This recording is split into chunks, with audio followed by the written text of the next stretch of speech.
kissing. Welcome to the representation panel at Earp Expo. So, when LGBTQ people are invisible, especially through the lens of media, where they're made one-dimensional or easily disposable, the message that we hear as fans, as people in the world, is that we don't matter, that we might not even exist. And when TV is an escape from the everyday invisibility that some of us feel in our everyday lives, that's even more traumatizing. So that's why for many of us, Winona Earp has been life-changing.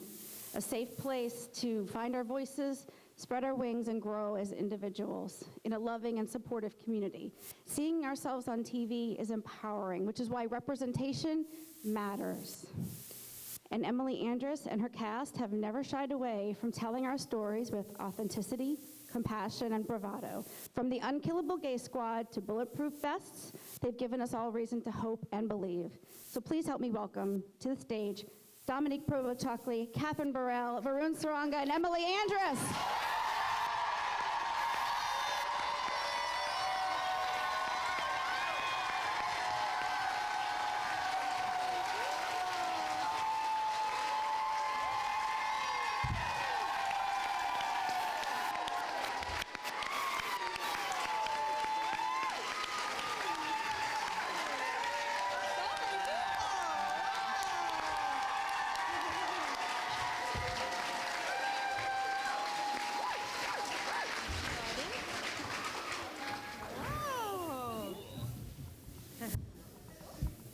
Many of you.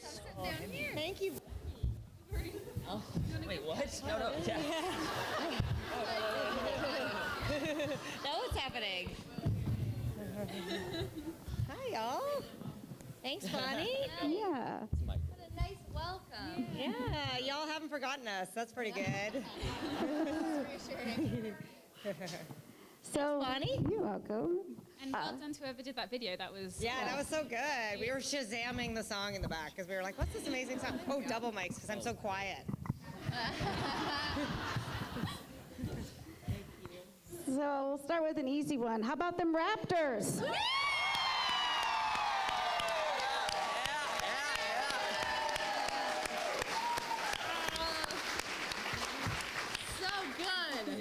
So good. What a night. Oh my God, I'm glad they won last night. I couldn't handle it anymore. Yeah.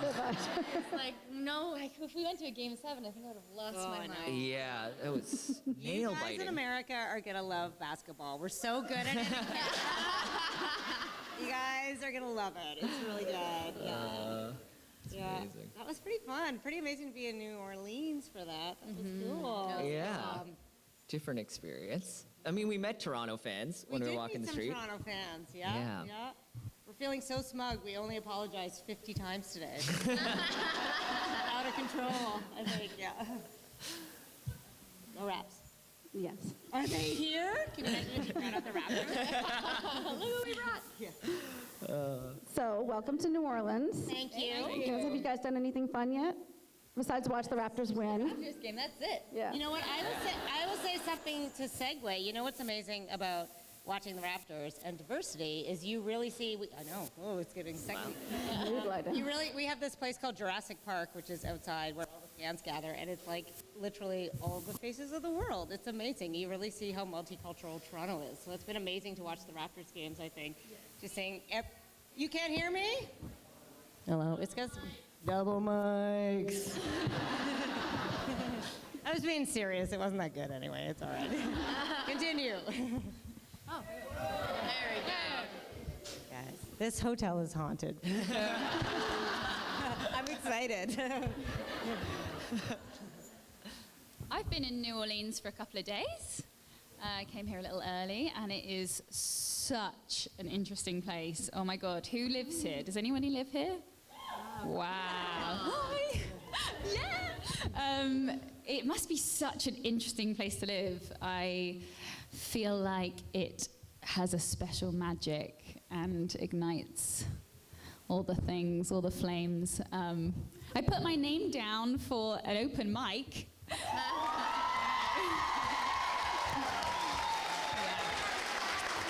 But then but then I didn't go. But baby steps, right? Yeah. Cool. Do the thing that scares you the most. Writing my name. So let's talk about Way Hot for a second. It's been 3 seasons, a lot's happened. What surprised you the most about your relationship's journey throughout those 3 seasons? These are cool. I just noticed them, sorry. They're like kind of what surprised you the most, Kat Burrell? What has?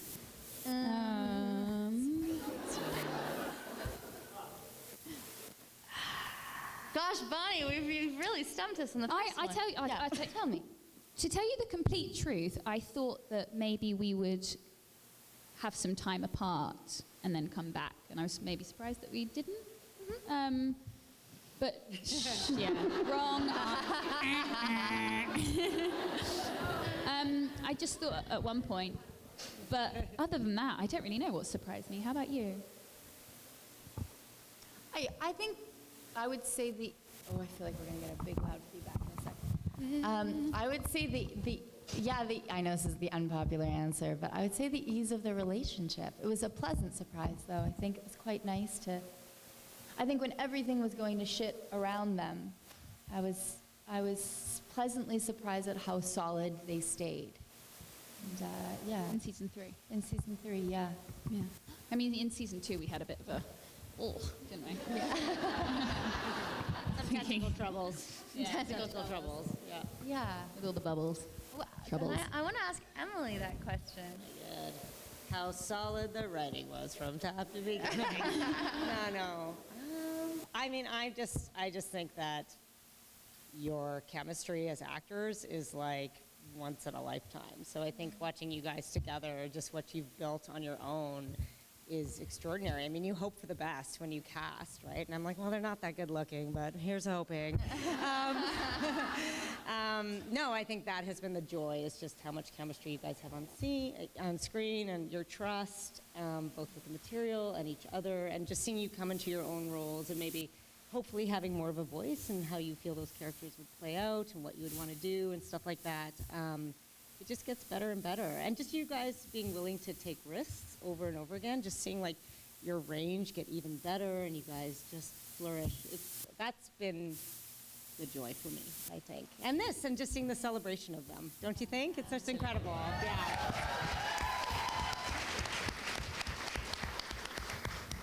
Varun. You want to double mic it? Double micing? All right. This past... I got a whistle, wow. Yeah.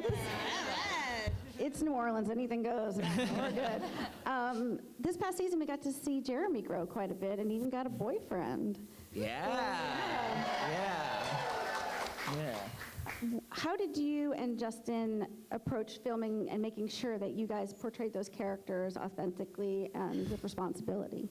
I remember Emily mentioning it to me at like the first Comic-Con, like, I think I'm gonna give you a boyfriend. And I was like, okay, I hope he's a good guy.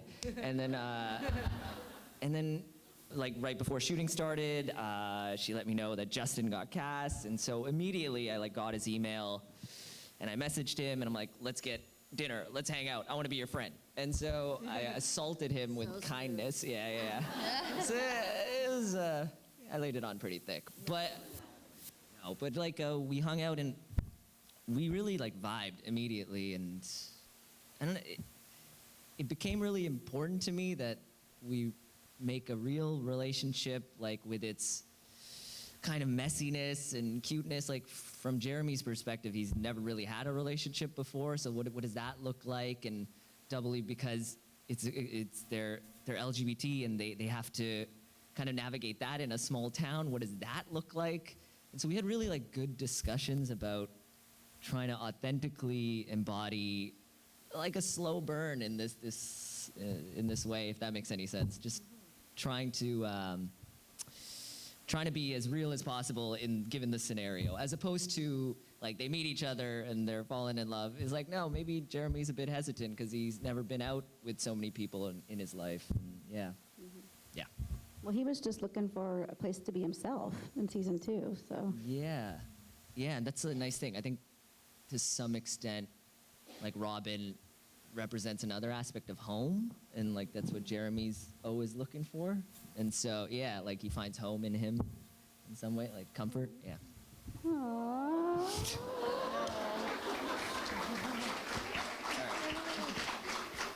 God, I hope you guys are somewhere safe with Nicole, but I don't know. I do know. I gotta get a chance to tell you also that. For many people out here, seeing Wayhat or seeing Jeremy was the first time they might have seen themselves represented on TV. Do you remember a time when you first saw yourself represented on TV? Yeah, Bonnie's coming in today. You really were prepared. Okay, I'm sorry. Wow. I think for me, this might sound silly, but do you guys remember a show called Sailor Moon? Yeah. That was a big one for me. I'm Sailor Jupiter. She was my favorite, and there was something really cool about seeing these girls that were sort of like superheroes, kind of. I guess they're superheroes, and I don't know why, but it came into my life at a very impressionable age, and I just loved that they were strong, but they were still silly and had fun with each other, and that show made a huge impact. I also like owned all the soundtracks and could sing all the songs, and it's a very fun time of life. But I would say that's an unconventional answer, perhaps, but that's like it. one of the earlier ones I remember. Yeah. No, like not really. I think like my first one was like a poo, really, and I like it's sad to say, but it's kind of was the thing that shaped my impression of what Indian representation actually is. Longest time. So for a while, so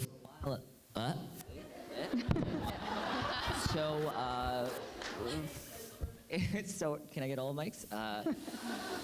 No, so for a while I didn't identify with any of it because I couldn't, and it was embarrassing for me, and so it actually had such a repressive, negative aspect in my life.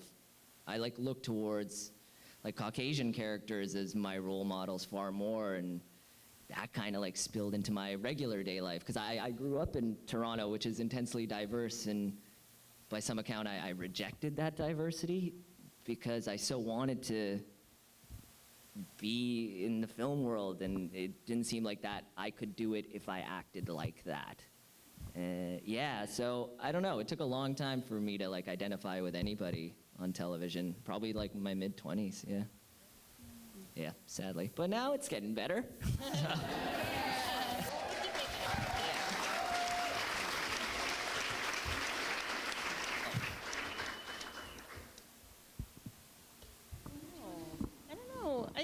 I don't know. Like, I was always surprised with the characters I did identify. They maybe didn't look like me, but felt like me, which sounds weird. But I think that's why I do strive to write so many female characters in particular, because I just feel like for a long time female characters had to be one thing, and none of the women I know are one thing. They're all amazing, but like they're many different things. I guess when I watched Buffy, I felt like maybe like Buffy on one hand and then Willow on the other hand. I was like, these are characters you don't always see on, or even Tara, like being really awkward. I was like, I kind of get that stuff, but it was later for me too. But I kind of like, it's the thing I kind of bristle at when people say, well, how are people going to identify with, you know, queer stories or feminist stories or diverse stories? I feel like the rest of us watched Star Wars and had a great time and loved, like if it's, I just think that's such a ridiculous argument. I think you do need to see yourself represented, but I also think a good story is a good story. So I'd rather put more people on screen who aren't normally on screen, and then if the story's good enough, I want everyone to love it. You know, I think that's the key. But how about you, Dominique? I. Oh my God. It's so tough. It's haunted. It's going really well, really well. We're good.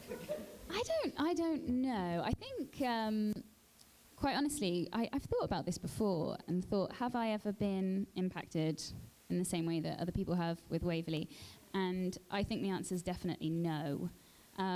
You almost gave me my first character that I like truly understood, which is amazing. I maybe had a little bit with like Hermione, maybe, maybe. She was pretty cool. But yeah, you gave me sort of the first character that I truly understood and felt, yeah. So that's kind of cool as well, isn't it? Really, yeah.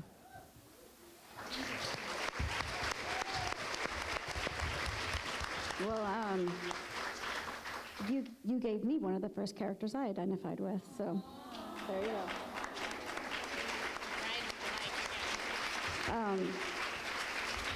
I'm going to read this statistic. I'm going to try to get it right. GLAAD's annual TV diversity report said LGBTQ representation on television hit a record high this year with 8.8% out of 857 series regulars on broadcast TV openly identifying as on the gay, trans, or queer spectrum. So this question is for Emily.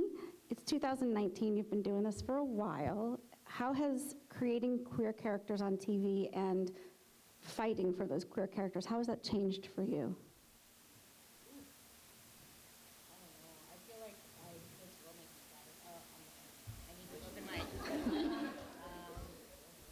I'll just talk really loud. Hello. Guys, you guys are going to get technology and basketball. It's going to be amazing. I feel like I've always been drawn to writing LGBTQ characters for a million personal reasons, but also I just really like underdogs and like people who don't get their stories told. I have a real sense of like social justice. I just want the world to be more fair. It's like my number one thing that drives my family nuts because I just am crazy about it. I'm nuts though. Yeah. I just like hate bullies more than anything probably in the entire world, except cilantro. I think one thing that was kind of good is when you start writing, there's something, I will say this in my writing workshop, there's something kind of pure about the first time you start writing because like nobody is telling you that you're not good at it, and there's something really beautiful about when you start writing, and then the more you learn, the more terrifying it actually kind of gets because you're like, oh my God, there's so many rules and shorthand and I don't really know what I'm doing. So I feel like when I first was writing LGBTQ characters, it was really important to me because of the people in my life. But now I feel like such a huge sense of responsibility. And also like, this will totally make me cry. Sometimes I have really mixed feelings about being, I feel like, I'm totally gonna cry. I feel like a huge responsibility to all of you now because I'm quite publicly sort of a voice of LGBTQ and like, I'm just constantly want to stay open-minded and learn. Particularly, for example, with the trans community, I had some great conversations this morning. I just want to get better and better and better and better and better, as we all are and should want to be. But at the same time, I just want the characters to be fun and real, and not just a poster girl or boy or asexual person for LGBTQ. I want them to have real lives and real problems and real mistakes. So I'm always trying to balance those things, you know, the responsibility, but also like Winona should be fun, Way Hot should be great. It should still be entertaining. We all know amazing LGBTQ people who are completely different from one another. I'm quite shocked to hear it's only 8% though. That's still incredibly low, I would say. That's really, really low. So it is honestly an honor and a privilege though. And again, I'm always learning. I always want to do better. And thank you so much for just being on board with so much joy and love about the whole thing. I think we're all kind of figuring it out and celebrating it together. This is the last thing I'll say. Also, just events like this and celebrating it really means that it allows me to go to the decision makers and say, look at this audience that wants more of these stories. Like, I'm right. You make me so smug. Like, you know, like they're so hungry for it. And that is the most empowering thing. That's how we're going to win. That's how we're going to keep telling all these stories. So, thank you. Thank you. 5 minutes, I cried. First 5 minutes, I cried. I'm crying because the mic doesn't work. No. So, you know, kind of along that same line, and thank you for that, Emily, is you said you feel a responsibility to the community, and what about the three of you? How is embodying an LGBTQ character on TV, has that changed the way you approach life and acting and different things like that?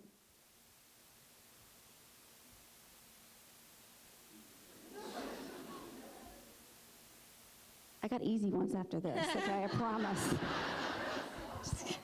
Yeah, I know. Somebody better buy us a beer after this. I know. Yeah. I don't know if it's changed the way I don't think it's changed as it's perhaps strengthened. Mm-hmm.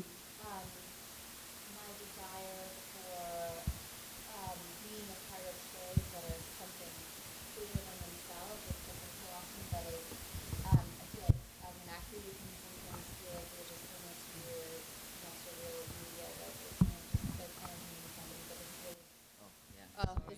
This is not working? This one is better?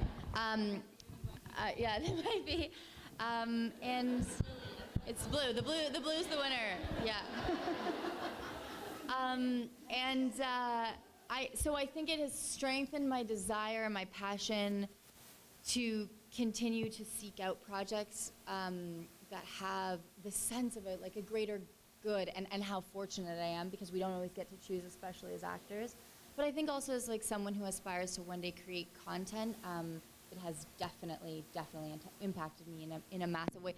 I mean, similar to what you said, it's just this thing of look at these people, look at these fans. Where do you get an audience so dedicated? And we should honor that and celebrate it and lift it up even more. So in that aspect, it's just reinforced that desire for myself.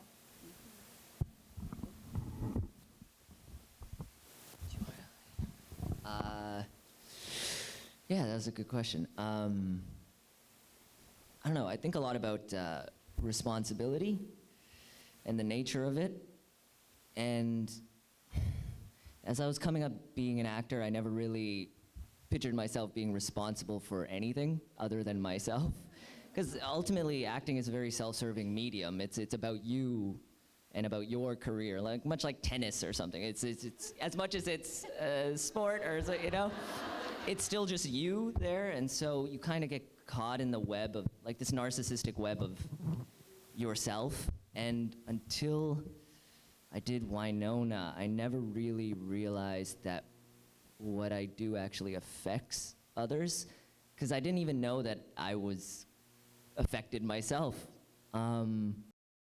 So when Dom and I went to India, actually, we went to this LGBT event in Mumbai, and there it's so interesting because they're fighting for their rights on a scale that we can't really understand anymore, because it's so in the past. It's so, yeah, it's I don't know. It's still in its it's in its infancy in some capacity, and yeah, I felt this way until I met one of the Earpers there, because we ran into 7 of them at this event. It was so weird. And she told me how much it meant that I was an Indian person and playing an LGBT character, and that it gave her, I don't know, it filled her with joy and confidence and the ability to believe in herself. And it was at that moment, I'm like, oh my God, I can't do this for myself anymore. Actually, I have never been doing this for myself. So I have to start today to actually care about this and actually know that I can affect people on a scale, and not to run away from the responsibility and go back into my narcissistic bubble, but instead know that none of this is about me. Now we represent something far greater than ourselves, and I don't know, that's probably the biggest blessing you can get on this planet, really. When it's not about you, it's about others. Yeah. So, yeah, it's changed my life profoundly. So, yeah.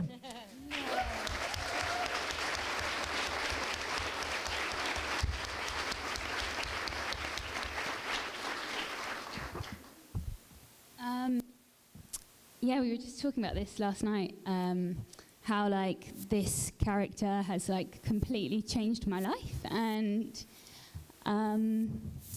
sorry. And I will be forever grateful to be able to play this role. I'm still on a massive journey with it all, I would say, but I do think that in many ways this was written, and that I constantly feel incredibly grateful that this came about when it did. And meeting all of you amazing human beings has taught me what it really looks like to fight for what you love and fight for what you believe in. And now I've become even more anti than before. But because it means more to me than anything to fight the battles for everybody. So yeah, I'm very, very, very grateful to this amazing community.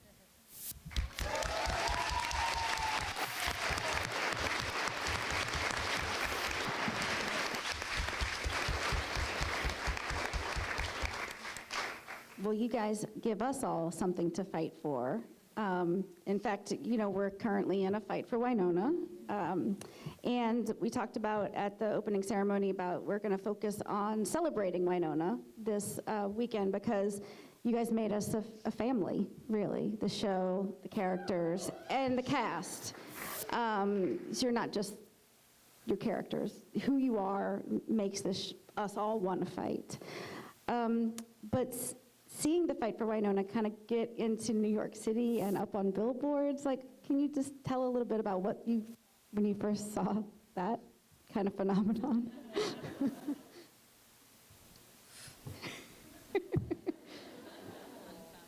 we allowed to do that?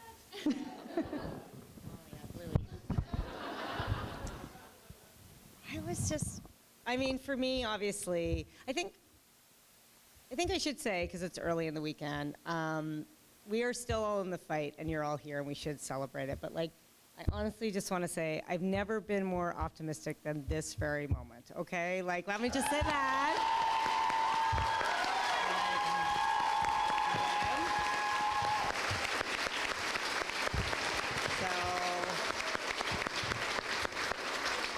I'm very hopeful we'll have news for you sooner rather than later, okay? Because I'm coming to New York, and I am riding a billboard. I'm getting on there. For me, again, why stop crying now? For me, I feel like I knew something was up for a lot longer than when I went completely rogue, as I've been told. It turns out Twitter is forever. Who knew? If you know you're going to get quoted in mass media, you shouldn't say things like, "Don't fuck with my family."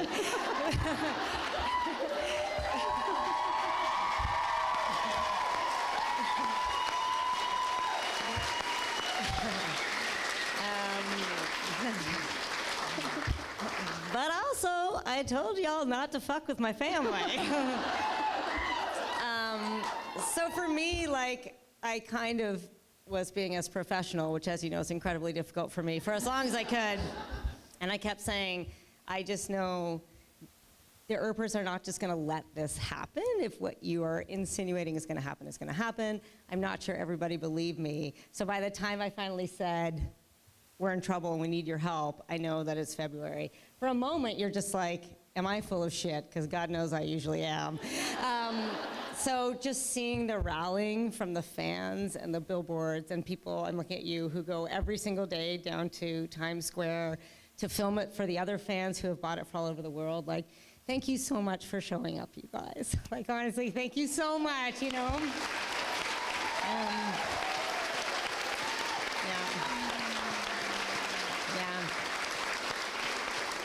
So, the problem with the show is you just think it can't get more moving. Things keep happening. Melanie gets pregnant, We get renewed for 2 seasons. You guys keep shocking me and taking it to the next level. So, yeah, it's true. But the billboards have been amazing. And yeah. I'm just constantly impressed with you guys as a fandom. I find you all quite witty and smart and brilliant. I just think buying the billboards was kind of so unique and fun and such a smart way to get attention. Now, as I say, you don't have to buy a billboard to be an amazing Earper. You just have to fight for Winona. But damn, it felt good. It was pretty fun.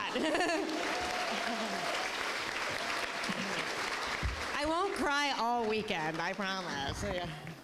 When we were, I think it was Earpapalooza, Yeah. before all this went down and happened, you were talking on the ladies' panel there, and you Oh, were yeah. basically telling And I everybody. totally kept it together as Yeah, per no, usual. And you said, don't give up, like, Yeah. your voice matters, and, so it's not shocking to me that everyone rallied the way that they did around the show, and you and the cast, so. I agree, but it's really like, I was really like, this really counts. Do you know what I mean? Like, I really need people to be like, we're gonna fucking tear this to the ground kind of thing. So, and like, I know you all, but there's a lot of good TV out there, so this is the best one though. No. So yeah, you hope so, but I just never want to take that for granted. So thank you so much. Yeah, but it's been incredible. It's been incredible. And like, in a weird way, when we go again, like, it's just added to our fabulous mystique, everybody, as a fandom, right? Like, this fandom did that. Like, walk proud. It's pretty amazing. So, yeah.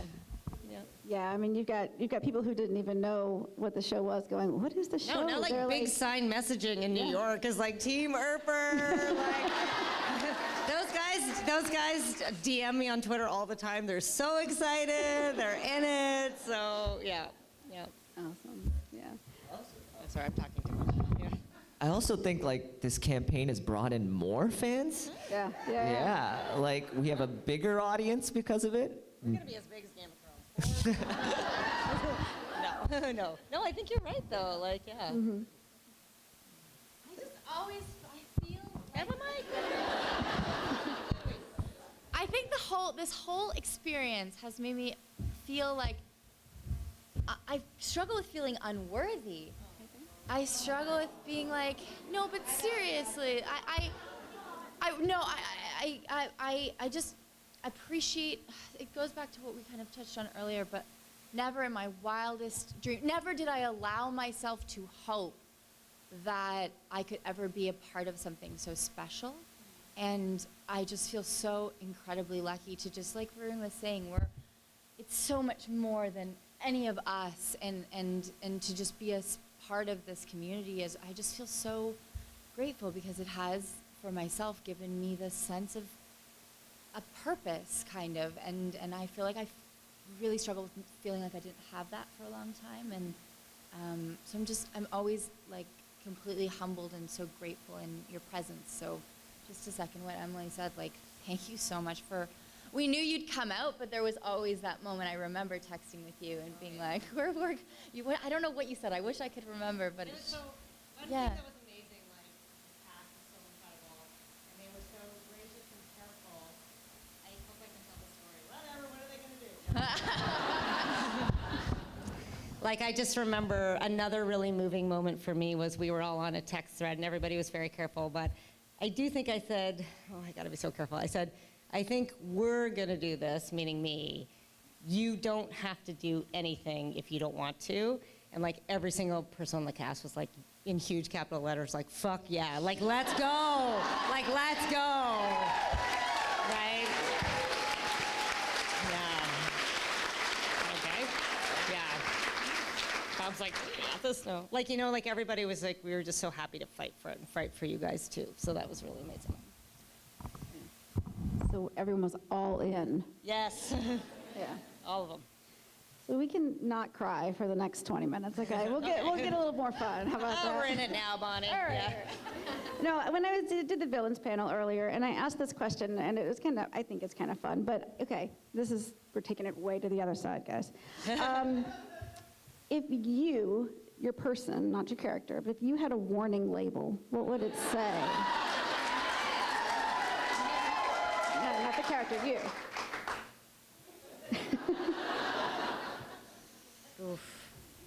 Mine would say never boring, but with like a skull and crossbones, like, which is what my partner says when I'm like completely out of control. They're like, never boring, so, yeah. I think Jeremy's would say warning. Oh, me? Jeremy's too. I think Jeremy's would say like warning, awkward in most places. Yeah. I don't know what I don't. Never awkward, always slow. Yeah. Warning. He's a good time.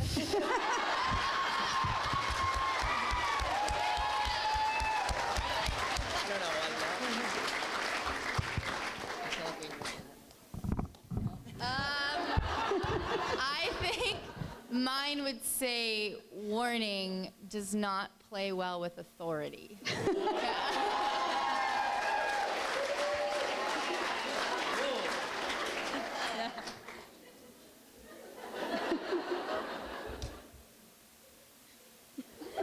Don't worry, you can't get any stupider than me.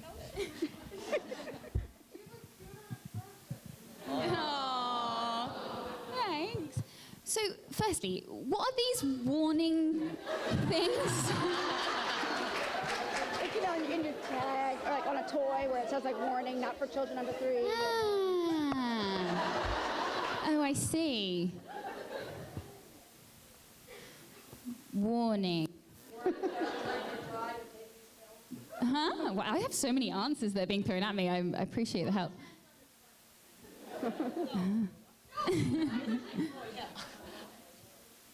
Be kind, or I'll set my unicorn after you.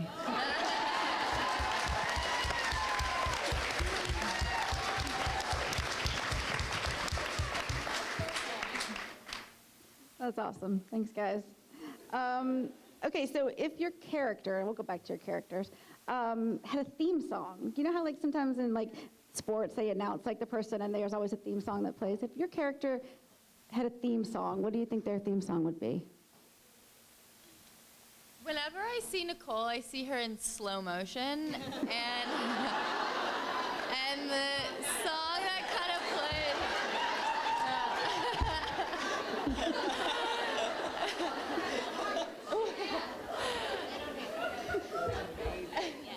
You know what I mean? Yeah, everything is slow motion. And I think the song that would play is the song, you know, that alas, my love is coming along. Etta James. Yeah, Etta James. I think it's I called think At that's Last. Just means it right. Yeah, At Last, yeah.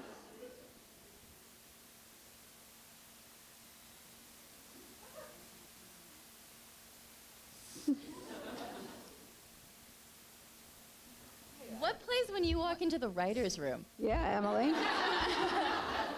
Move, Baby, no, Right? I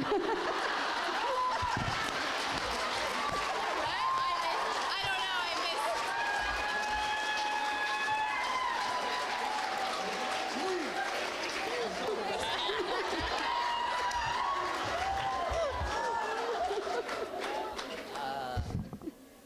I don't know. I like the idea that it like isn't congruent with Jeremy, but it's like the rock theme song, like when he walks out, like to like make himself feel like a man. Can you sing a little? Move, bitch, get out the way. Yeah, right? Similar? Yeah, no, I don't know. What's your theme song? Mine was like Baby Elephant Walk. Yeah, like I want it to be something cool, but it's like definitely like it's like theme from Price is Right. I don't know. I don't know. I don't know, but I went to see. So when I was in Paris, I got an email from a girl who, Emmy, who's now my friend. You know, obviously, because you probably followed, but I hadn't followed This is guitar. all the stuff. Yeah. For Right? Yeah. For anyone who doesn't know, but she did a song from Winona every single day for I want to say 59, 63. Say 69. Say 69. 69. Still early. It's because it's still going. She's an incredible artist. And she sent me an email saying, Dom, I'm doing a show. I hadn't followed the songs, so I didn't know about that. But I just got such a wonderful feeling when I read her message, and I was like, I'm just gonna go and like turn up at her show. So I didn't tell her, and she was singing a song, and I walked in like it was the perfect like movie moment. I like walked in like just as she was finishing, and she turned around and was like. She Anyway, so I went and sat like front and center and just listened to her play to me all night, and it was just like the most unbelievable gift ever. It was so special, both for me and for her. But she sang "Girls Are Like Guns" to me. I know, it was crazy. She tried to get me up and was like, "Dom, do you want to come and sing?" And I was like, "No." But I just like couldn't believe how we found a song that was so appropriate. I know. Like I was listening to it back without me singing it. Like you really realize, like, and all of the songs that she sang from Winona are so perfect. Okay. Like the soundtrack is incredible. So I'd probably have to say that song because it's just, it has to be. It's so perfect for Waverley. Good choice. Yeah. We should get her to come and play at Shorty's in the background of a scene. She's coming to play at Earpicon. Did you know that? Oh, really? She's doing Okay. a show at Earpicon. They've Okay, invited her. okay. So. Good choice. So speaking of travel, you've been traveling quite a bit. You all have, whether it's for conventions or for your own personal enjoyment to see the world. But if we all saw Vacation Nedley, but if your character got to go on vacation somewhere, where do you think they would go? That's kind of a good question. Yeah, maybe. I think Nicole would do like. Well, I think anything with rock climbing or something extreme, whitewater rafting. I think she would. I don't know if I have a specific place, but I also think she would really want to go with Waverly. So I think she would maybe tone down perhaps the level of extreme so that everyone remained comfortable and having a good time. But I mean, she's such an avid rock climber. I think like she would love Colorado. Yeah, anyone from Colorado here? Woo, amazing. Or anything. I don't know. I just think she's such a wilderness girl. I think she's happy with a tent and some rocks. I think Jeremy is afraid of the outdoors, so like. You don't want to come? No, never. I think he would, like, his perfect vacation is staying in and, like, binging Game of Thrones from episode 1 onwards, just, like, ordering in pizza and, like, beer. That's it, yeah. That's just, yeah, right? Like, I don't know. I think he just, like, loved to stay at home and have an excuse to do that for, like, an entire week. Yeah. Does he play video games? Oh, yeah, definitely. Yeah. He does everything I do. Yeah, that's my perfect vacation. So yeah, that's what I was describing to you. I feel like Waves might want to go to like a little island off Greece or somewhere. Maybe actually Greece and like learn Greek, add that to her list of languages, and like eat local food and wander the cobbled streets with her lover hand in hand. Sounds quite romantic, doesn't it? Bathe in the sun. Woo! Oh. I got sexy all of a sudden. That's a good fan fiction prompt right there.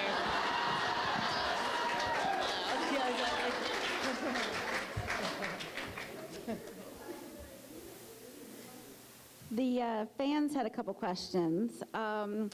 So Ingrid wanted to know if we actually got to see Purgatory Pride. What do you think your characters would get into in Purgatory Pride? Oh my God, that was so Waves would definitely have a Costume? What would your costume?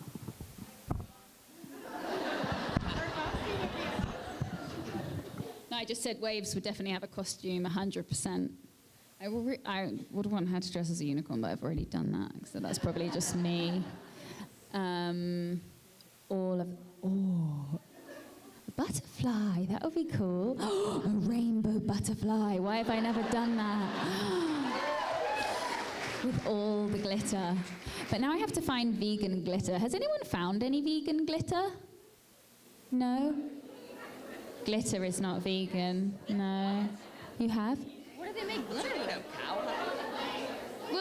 Well, just like it's obviously plastic.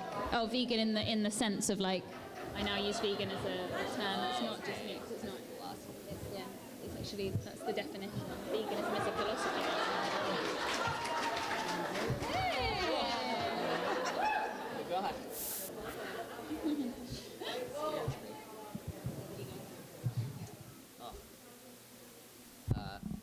I think Waverly would force Jeremy to dress in a unicorn. Yeah, unicorn costume. Yeah.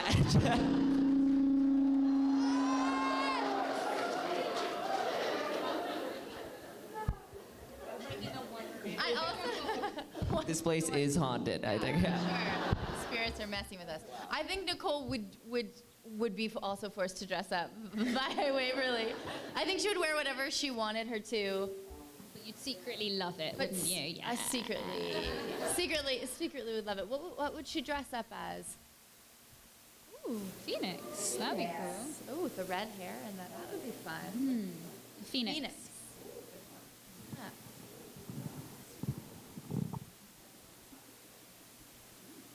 Yeah. Well, What would they?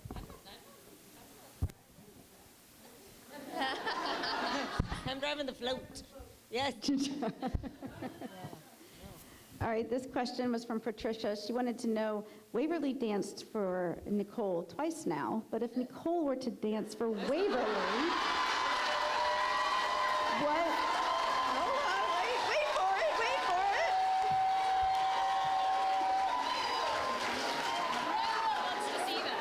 No one wants to see that. What song do you think she would dance to? Song.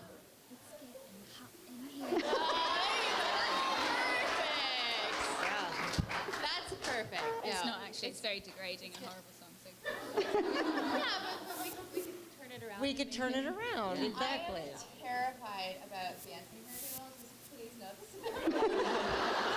Thank you with everything I have. But is Nicole terrified? I'm listening, okay. No, I had a very traumatic experience way back when where I had to do a dance exam when I was studying musical theater for a very brief moment, and it scarred me from dancing. What about casual gymnastics routine? Sure. Incredibly entertaining, but not necessarily very good. All right. Emily made me dance in that episode 1, season 3, and I'm like you, like I hate doing it. And then, yeah, but in rehearsal, Paolo was just like, okay, now dance. And everyone was watching me, and I'm like, wait, like, for real? Like, you want me to dance it for everybody? And he's like, yes, go dance. And then he made me dance for like 5 minutes without calling cut, just to embarrass me. And so it was, those dance moves you saw were just like a traumatized human trying to get through it. Yeah. They were wonderful. I think maybe instead of dancing, it would be like Nicole would just be slow-mo playing basketball, you know, and then just like shoot, scores. Waverly would be like, I like that. That's good. As long as it was funny. I don't think she could take herself seriously trying to do it. Sure. Did you know they're making another Space Jam? Yeah, I literally was on a plane. How do you improve on perfection? I don't know, but Oh, it's LeBron. Oh, I he's was so sitting funny. beside the casting director of that movie on an airplane. Oh. And sometimes Tell the story. It's Oh, so God. funny. So sometimes, I don't know if you guys do this, but sometimes I get very awkward if I tell people that I'm an actor, because then they inevitably go, oh, are you famous? Would I know you from anything? What have I seen you in? And then it gets into this whole thing and can become quite You have to awkward. list your resume? Yeah, but especially if you're sitting on a plane with someone, you're like, we have 6 more hours to go, so this could be a very long conversation. So usually I'll kind of fib and say something maybe that elicits less questions. I was sitting beside this lady, I was reading a script on my computer, and she said, oh, are you an actor? And I said, no, I'm like, and it was for a class that I was taking, so I said, oh, no, director. And she was like, oh, I'm a casting director. And it was the one time where I could have been like, and then I had to slowly be like, well, I'm not actually a director. I'm actually, and she's like, what are you going to Paris for? I was like, well, it's this kind of convention. I'm sort of I am an actor. And like, it was the one time where I didn't tell the whole truth. But she's casting Space Jam, so we'll see what she does with it. Yeah. I love Space Jam. I was like, you're casting Space Jam. Actually, I am an actor. And funny that you say that I play basketball. So many basketballs on the plane. Exactly. you never Space Jam. He was awesome. Yeah. dream job. It'd be very fun. Other than that. Yeah. Maybe some sports in season 4. Okay. Really? Oh, good. Everyone loves sports. Okay, yeah, you can watch the sports. cheerleading. Yeah. So Emily, this one's for you. You've been so amazing at representation and diversity in not only your casting, but your writing room and just the way you approach life. If you could go back in time and take any one TV show and make it and improve the representation on that show, what would you like to do? Oh my God.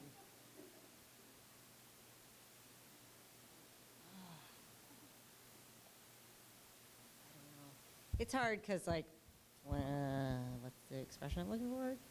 Hindsight is 20/20. Is Yeah. that right? Okay. I don't know. It'd be fun to make like an all-gay Golden Girls. There you go. That'd be fun. I mean, it was already pretty gay, but let's just gay it up. I think I'd love to do that. I would die to redo.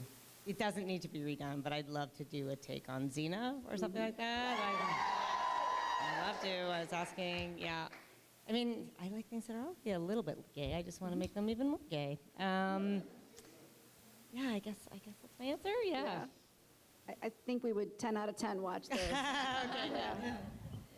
All right, well, this is the end of the event, but I will say, in closing, Tammy Baldwin, who's the first openly gay U.S. senator, said, "There will not be a magic day when we wake up and it's now okay to express ourselves publicly. We make that day by doing things publicly until it's simply the way things are."